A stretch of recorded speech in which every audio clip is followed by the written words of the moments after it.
Bonjour à tous et à toutes. Donc aujourd'hui c'est Émilie Alexandre et on va vous parler d'un sujet d'actualité, notamment par rapport au virus et cette période un peu ça va. Un peu cata Un avec les peu virus, les cata. bactéries et la période de l'hiver où justement on traverse une période où on a de moins en moins de fruits et de légumes parce que Mm. fruits et légumes de saison, je dis pas qu'il n'y a pas de vitamine C, mais il y en a beaucoup moins que l'été et le printemps peut-être. Et Donc en plus il y a plus de virus à cette période aussi. Donc ouais, c'est enfin on ça. est plus sensible au virus en tous les cas avec les différences de température, l'humidité. Enfin il y a plein de choses qui font que notre immunité est mise à rude épreuve. Donc aujourd'hui, donc on va vous parler un petit peu de ce qu'on peut faire pour aider tout ça. Donc la vitamine C, c'est donc un très bon antiviral. Ça sert donc à stimuler l'immunité, ça permet d'avoir plus de vitalité, ça aide aussi pour la santé osseuse, enfin pour plein de choses. En fait, ça a plein de propriétés, la vitamine C. Donc c'est vraiment un minéral qui est un minéral ou une Ah, vitamine, vitamine. pardon, une vitamine qui est très intéressante et donc encore plus à cette période du coup où le corps est sursollicité pour lutter contre tout ce qui peut l'attaquer. Enfin, voilà, les virus, il y en a toute l'année, hein, mais à cette période c'est plus compliqué parce que voilà, il y a d'autres facteurs qui font que on est plus sensible. Il y a moins de lumière aussi. Enfin, il y a pas mal de choses qui jouent. Donc on sait qu'on dans notre alimentation on en trouve, donc on en trouve notamment dans l'acérola, la goyave, le poivron. Bon, poivron fraise par exemple c'est pas la période, les piments bah, c'est pareil c'est un peu compliqué, le cassis bon après on peut trouver tout ça en forme j'allais dire lyophilisée enfin ou Lyophilisé, je sais pas s'il y en a encore beaucoup, si. si ça se trouve Non mais lyophilisé. il y a beaucoup de vitamine Ah oui, C c'est pas dedans, si c'est je fait sais pas. correctement, oui, il peut y en avoir Ouais, encore un petit peu. Et d'accord. après, sous format congelé, quoi. Mais c'est pas la même chose de toute façon, c'est toujours moins intéressant que Je quand on pense que les ça en détruit ramasse. pas mal, ouais. Voilà, quand on ramasse directement. La papaye, par contre, ceux de l'hiver, c'est le kiwi, l'orange, les brocolis, enfin, il y en a. Le persil aussi, on en trouve aussi. Voilà. Donc, on en trouve là-dedans, mais c'est toujours pas suffisant. Donc, en fait, à cette période, il est intéressant de se supplémenter. Donc, il existe plusieurs types de vitamine C. Oui, parce il y en a aussi potentiellement dans les jus de fruits, je suis en train de penser, Mm, mais tout ce qui est un peu transformé, souvent les vitamines C ont tendance à s'oxyder, c'est-à-dire mm.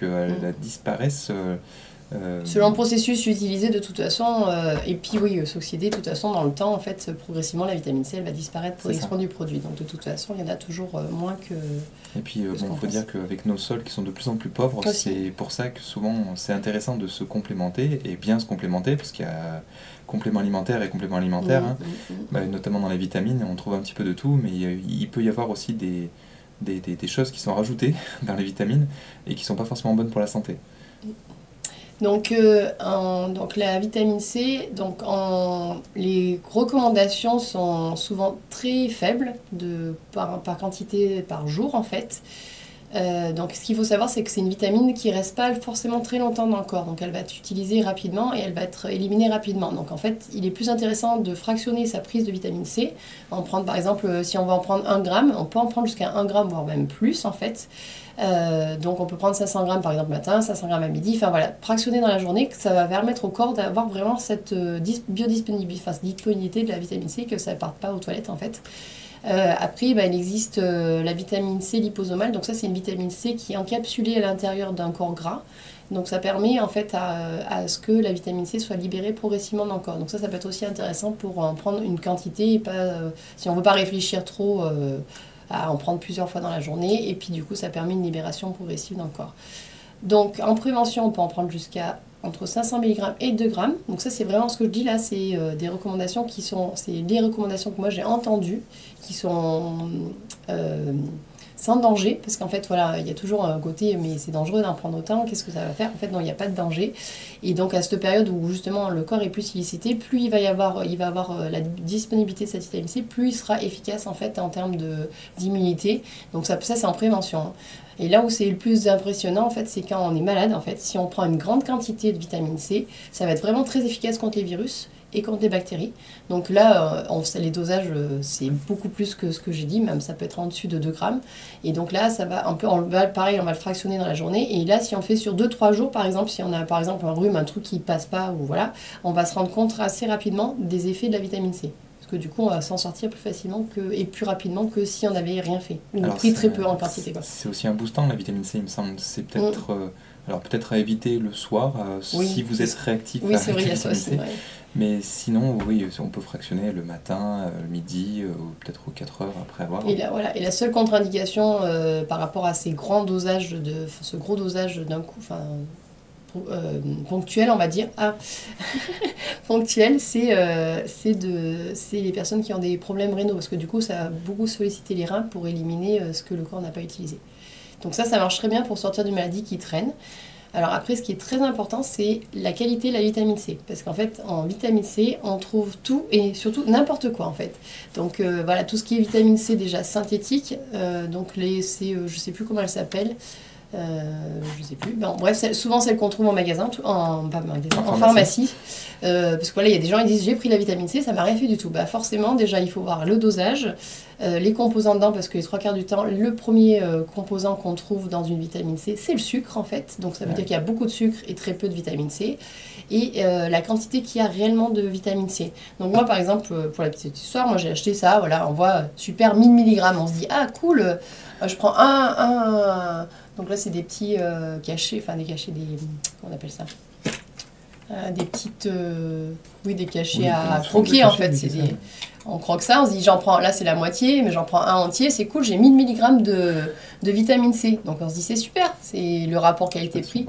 Non, je sais pas, mais bon, c'est ce qu'on trouve souvent en pharmacie notamment. Ça, je ne l'ai pas trouvé en pharmacie, mais en magasin bio. Donc là, il est plutôt quand même de bonne qualité. Mais quand on commence à regarder sur la boîte, en fait, on lit... donc là, déjà, je l'avais pris sans sucre ajouté. Donc le premier ingrédient, c'est quand même l'extrait sec d'acérola. Donc déjà, c'est très bien. Après, il y a un épaississant pour faire il y a du cassis aussi et un arôme naturel et de l'amidandrie. Et quand on regarde dans le détail, pour un comprimé, ça fait 170 mg de vitamine C. Donc c'est pas les 1000 mg là qu'on a, hein. 1000 mg, on les a pas en fait.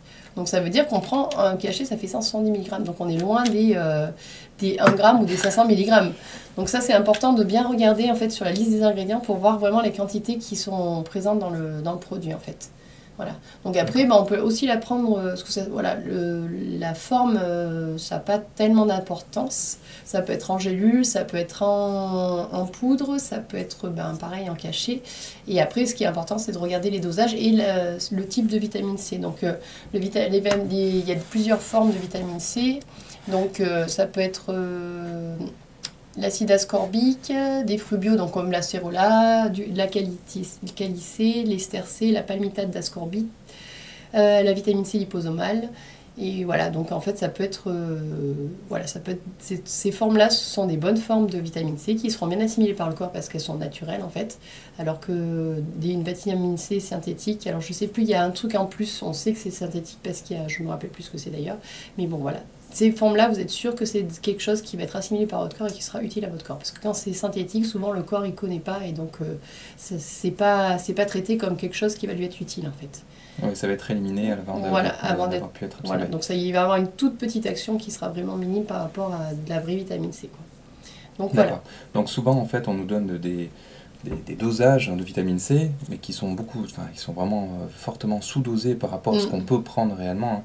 Notre corps, il est capable d'assimiler beaucoup de vitamine C, au pire si ça ne lui sert pas. Non, et puis voilà, si ça ne sert pas, il élimine, c'est ça en fait. Il n'y a pas de risque de surdosage, à part comme je disais, si on a des problèmes rénaux, parce que c'est sûr, si on les fait travailler un peu plus ses reins parce qu'on n'en utilise plus, donc moi je me suis basée, pour faire cette vidéo, je me suis basée sur une vidéo que j'ai vue, où il expliquait, en fait, il n'y avait pas que la vitamine C, il y avait d'autres explications. Je mettrai le lien en descriptif, comme ça, si vous voulez regarder vraiment dans le détail ce qu'il explique, vous comprendrez un petit peu le pourquoi du parce que de la chose. Et aussi, lui, il disait, notamment pour avoir une petite idée de la toxicité potentielle de la vitamine C, il faudrait prendre 850 grammes par jour pour que ce soit vraiment toxique et qu'on en meure, quoi. Donc avant d'être à 850 grammes de vitamine C, je pense qu'on en est très très loin, quoi. Mais par contre, pour avoir des effets significatifs quand on est malade, si vous prenez 200 mg de vitamine C, ça va pas faire grand chose en fait. Donc c'est pour ça qu'il faut surdoser à ce moment-là pour pouvoir, redoser plus pour pouvoir avoir un effet efficace sur les virus, quoi. Mais donc du coup en prévention, les doses recommandées, ça peut suffire du coup, parce que là je vois 170 mg, ça correspond à 212% des valeurs nutritionnelles de référence. Voilà, c'est ce qu'ils disent, mais en fait non, en prévention, lui il conseille en tous les cas entre 500 mg et 2 grammes, quoi. Donc après c'est aussi à évaluer en fait. Le seul potentiel désordre que vous pouvez avoir si vous en prenez trop en quantité, c'est une petite diarrhée, quoi. Donc voilà, c'est pas bien grave. Si ça vous montrera que quelque part c'est bien passé, voilà. C'est déjà pas mal, je pense, déjà, surtout en prévention. Voilà, en prévention, 500 mg, ça peut être déjà bien. 500 mg à 1 gramme, je pense que c'est déjà pas mal. Dans tous les cas, après, ça dépend aussi des budgets, de la qualité de ce qu'on peut acheter. Ça. Et puis donc, ça peut être par cure aussi, en fait, parce que voilà, si en prévention, voilà, si à l'automne on fait en prévention, on prend cette vitamine C un petit peu plus dosée à ce moment-là pour soutenir les défenses immunitaires, ça peut être pas mal. Et après, on peut faire en entretien, voilà, redescendre un petit peu dans les dosages. Peut-être remonter un peu les doses, effectivement, si vous avez un repas de famille ou quelque chose comme ça juste avant les fêtes. Parce que déjà, on mange pendant les fêtes pas beaucoup de vitamines, hein, peut-être un petit peu de salade pour certains. Mais c'est pour ça qu'en complément alimentaire, je pense que ça peut vraiment aider beaucoup.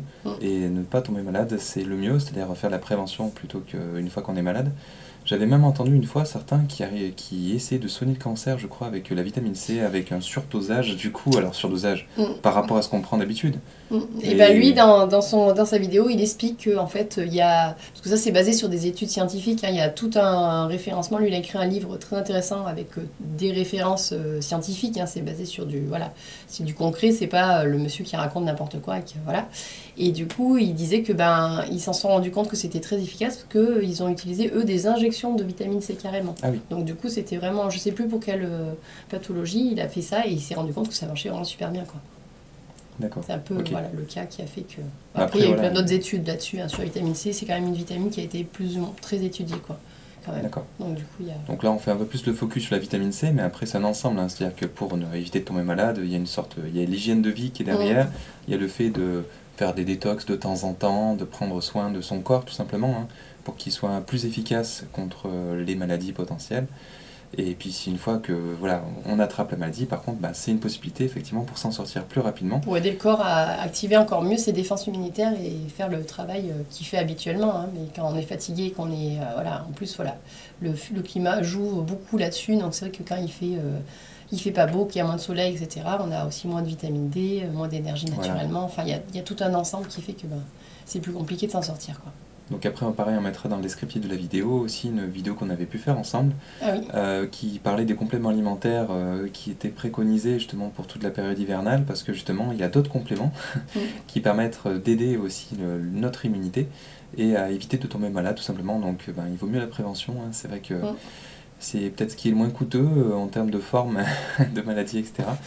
Et puis aussi, ça permet d'entretenir le corps et de faire en sorte d'être au mieux, on va dire, pendant cette période où il y a moins de soleil.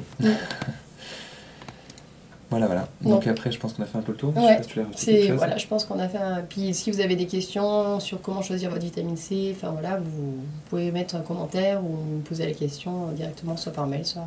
Oui, parce qu'après, il peut y avoir aussi des additifs potentiellement dans certains... des gélules ou autres de vitamine C. Donc attention à ce qui est marqué, renseignez-vous aussi sur tout ce que vous achetez, hein, c'est-à-dire qu'il peut y avoir des additifs qui sont pas bons pour la santé, ou en tout cas qui sont fortement déconseillés. Je crois qu'on a fait une vidéo là-dessus aussi sur les compléments alimentaires, avec en précisant qu'il faut faire attention à certains types d'additifs qu'ils mettent dedans. Et puis là, en fait, en gros, une vitamine C, pour la choisir, il faut choisir avec le moins d'ingrédients dedans, en fait. Et surtout pas du sucre, en fait. Voilà, si vous pouvez éviter. Voilà, le sucre, il y en a bien assez comme ça. Et puis il faut savoir qu'en grande ligne étiquette, un petit truc pour une étiquette, pour savoir ce qu'il y a le plus en quantité dans votre complément alimentaire, c'est même dans un plat, même n'importe quel truc, en fait. Ce qu'on achète, c'est le premier ingrédient qui arrive sur la liste, en fait, c'est celui qui sera le plus important dans ce que vous avez acheté. Donc si le premier ingrédient que vous avez, c'est du sucre ou de l'eau, par exemple, vous dites que vous achetez de l'eau, du sucre, en fait. Le reste, c'est en toute petite quantité, quoi. Voilà. Enfin, bien moins de grande quantité, quoi. Ok. Donc voilà, c'était le petit point vitamine C. Voilà, qui est important, et surtout pendant la période hivernale, là. Bon, en tout cas, merci de nous avoir suivis. Et puis, prenez soin de vous. Hein. Merci de nous laisser un pouce bleu et de vous abonner si vous voulez être informé de nos prochaines vidéos. Merci. À bientôt. Au revoir.